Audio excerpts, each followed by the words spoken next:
सारा जवेद ये चंद माह पहले का वाक़या है, मगर मेरे लिए इंतहाई यादगार बन गया है, क्योंकि ये ना सिर्फ यादगार है बल्कि ख़ासम पुरस्कार और दिलचस्प भी है। मेरे बीए के इम्तहान होने वाले थे, मगर इनसे कुछ ही दिन पहले अचानक मेरी तबीयत ख़राब हो गई। कई रोज़ तक बिस्तर से हिला जुला भी ना गया। नकाहत इस कदर थी कि बिस्तर से उठती तो सर चुकराने लगता और मजबूरन मुझे दोबारा लेट जाना पड़ता।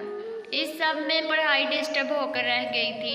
डॉक्टर की हिदायत पर मुसलसल कई रोज़ दवा खाने के बाद कुछ अफाका हुआ। इस दौरान मेरा एक हफ्ता ज़ाया हो गया था और कमज़ोरी अलग महसूस हो रही थी। इम्तिहान से एक हफ्ता कबल अम्मी ने मुझे सख्ती से हिदायत की, रोज़ रात को दूध पीकर सोना है और रात देर तक पढ़ाई नहीं करनी। जो तैयारी करनी है वो सुबह उठकर कर लेना।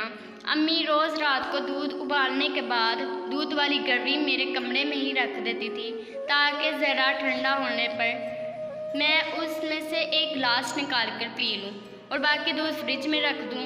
चनाचा मैं ऐसा ही करती थी। ये 2 रोज़ बाद की बात है।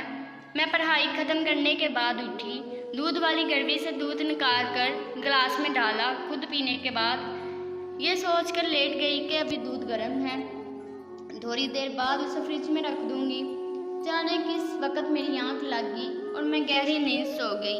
रात का जाने कौन सा पहर था जब अचानक मेरी आंख किसी बर्तन के गिरने की आवाज़ से खुल गई। मुझे कमरे में कुछ गड़बड़ महसूस हुई और मैंने उठकर चारों तरफ नज़रें घुमाई। फिर एक जान मुझे कोई चीज़ तेज़ी से हरकत करती नजर आई, जैसे देखकर मेरी हंसी भाग गई। छोटी सी कोई चीज़ कमरे के फर्श पर तेज़ी से उछल रही थी। उसकी इस हरकत से बर्तन गिरने की आवाज़ पैदा हो रही थी। अब मेरी नज़रें नीम अंधेरे में कुछ हद तक देखने के काबिल हो गई थी। अब जो मैंने गौर से देखा तो मालूम हुआ कि कोई स्याह रंग की चीज़ दूध वाली गरवी को लेकर ऊपर नीचे ऐसे उछल रही है जैसे कोई गेंद हो, और उसी से वो बर्तन गिरने जैसी आवाज़ पैदा हो रही थी। मगर अभी तक मैं ये बात समझ नहीं सकी कि आखिर वो क्या चीज़ है। अब शायद इस स्याह चीज़ को मेरी मौजूदगी का एहसास हो गया था। उसने ज़्यादा ज़ोर से उछलना शुरू कर दिया। मैं अगरचे बहुत खौफज़दा थी, मगर ना तो चीख रही थी और ना ही कमरे से भागने की कोशिश ही की थी। फिर मैंने हिम्मत जमा की, उठकर कमरे की लाइट जला दी। अब मंजर वाज़िह था, सो मैंने गरवी की तरफ घूर देखा। ओह! बेख्तियार मेरे मुंह से निकला। स्याह रंग की बिल्ली गरवी में मुंह फंसाए बैठी थी। अब चूंकि उसका मुंह गरवी के छोटे से मुंह में फंस कर रह गया था, इसीलिए वो अपनी झंझाहट उछल कर कूद कर रही थी। कमरे में इधर उधर उसकी भाग दौड़ एक अजीब मंजर पेश कर रही थी।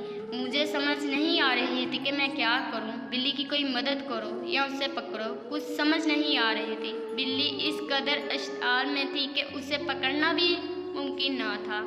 इस दौरान मेरे कमरे से आवाज़ें सुनकर अम्मी और भाई भी आ गए। अब सबके सामने वही मंजर था जिसे मैं कई मिनट से देख रही थी। किसी को भी मेरी तरह इस सूरत हाल का हल समझ नहीं आ रहा था। फिर कुदरत ने खुद ही उसका हल निकाल दिया। भागती हुई बिल्ली अचानक दीवार से टकराई और फिर उसने ज़ोर से अपने सर को झटका दिया। तभी उसका सर गरवी से निकल आया। कुछ देर के लिए फ्लाइट ठटकी, जैसे वो भी मंजर देखकर हैरान हुई हो, और फिर उसने हम सबको हैरान करते हुए कमरे में लगे कूलर की तरफ दौड़ लगा दी। मगर जल्दबाजी में वो कूलर के ऊपर लगे हार्डबोर्ड में उलझ कर गई और उसे दोबारा वापस आना पड़ा। अब उसके हथियार और खतरनाक थे।